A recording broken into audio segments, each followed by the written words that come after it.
Hey everyone, Flannel here. This is episode 8 of my No Skin to Pro Scrim series. This series is designed to be short, sweet, and educational, so let's get right into it.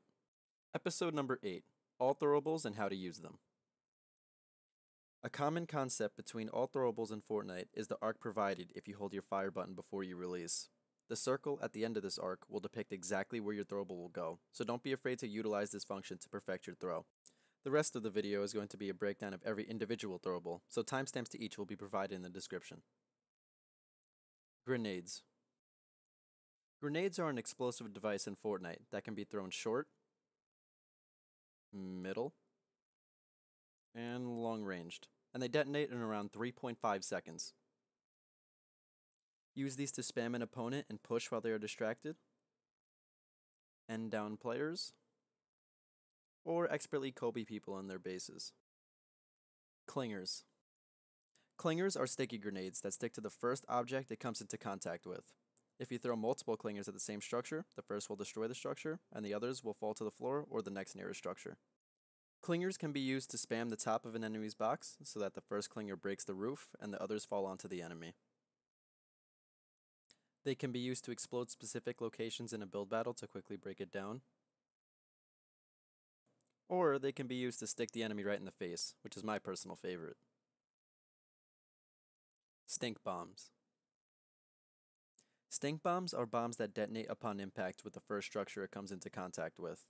When they explode, they release a toxic gas that does 5 damage per second in an area a little bigger than one box. Use these when an enemy is in a box and you want to force them out. Use these to keep an enemy pressured while you close the distance. And lastly, use these to spam a weak enemy to finish them off quickly. Portaforts. Portaforts are exactly what their title suggests. You throw them, and then a fort appears. Use these to distract the enemy by throwing it near them, but away from your real location. This will allow you to sneak past some enemies and gain a better position. Throw these at your feet to create immediate cover and high ground for yourself, whether you be on the ground or in a build fight. And lastly, use these to take editing control over any structure to quickly surprise the enemy and grab a quick kill. This technique can be used in very unique ways, so feel free to experiment with it. Boogie Bombs. Boogie Bombs are grenades that force an enemy to dance for 5 seconds, or until you deal damage to them. Even 1 damage is enough to reset them, so it's important to make that shot count. Due to their area of effect, it isn't uncommon to accidentally boogie bomb yourself along with the enemy. To avoid this, I recommend boogie bombing someone beneath you rather than on equal ground, unless you have to. The best way to use this grenade is to throw it at an enemy from a safe distance and then get close to them for a devastating shotgun headshot while they are vulnerable. Remote explosives. Remote explosives come with 3 charges that can be thrown close to medium range and detonate remotely. Use 2 to 3 charges on an enemy in a box for an easy kill on the player inside. Use these to set a llama trap, or a trap on any other point of interest in the game.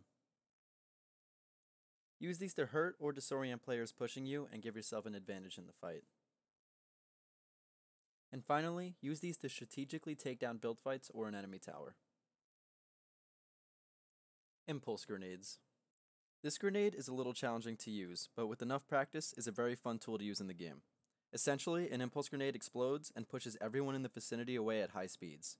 The closer you are, the further it will push you away. The direction of your launch is determined by what side of the impulse you are standing on. It is also very important to note that this grenade does not make you immune to fall damage, so mistakes with these grenades will likely mean death or a lot of damage taken. You can throw these grenades at your feet, run forward, and then jump to quickly propel yourself at an enemy. You can quickly knock an enemy off their builds by throwing it at them. You can quickly escape a situation you don't want to be in by using them as speed boosts. Use these to quickly change positions during a fight to gain an advantage. And if that wasn't enough, you can regain high ground quickly by standing directly on top of the grenade and jumping to propel upwards. And finally, Shockwave Grenades. Shockwave Grenades are impulse grenades on steroids. They propel anyone in the vicinity of the grenade directly outwards at very high speeds, but with the added benefit of no fall damage, and they allow you to break through structures while under the effects. Use these grenades to soar like an eagle at your opponent for a surprise attack. Use these to force an enemy to disengage by throwing it at them. And finally, use these to quickly disengage from a fight without taking fall damage. But their uses definitely don't end here though, and the same thing for impulse grenades. These two grenades can be used in a bunch of different ways, so feel free to experiment. This concludes episode number 8, all throwables and how to use them. If you are comfortable with the tips provided in this video, you can safely move on to the next episode, which will be focusing on traps. If you feel like I missed anything, please don't hesitate to comment. The more knowledge everyone has, the better. And if you like the series so far, feel free to drop a like or subscribe. See you next video.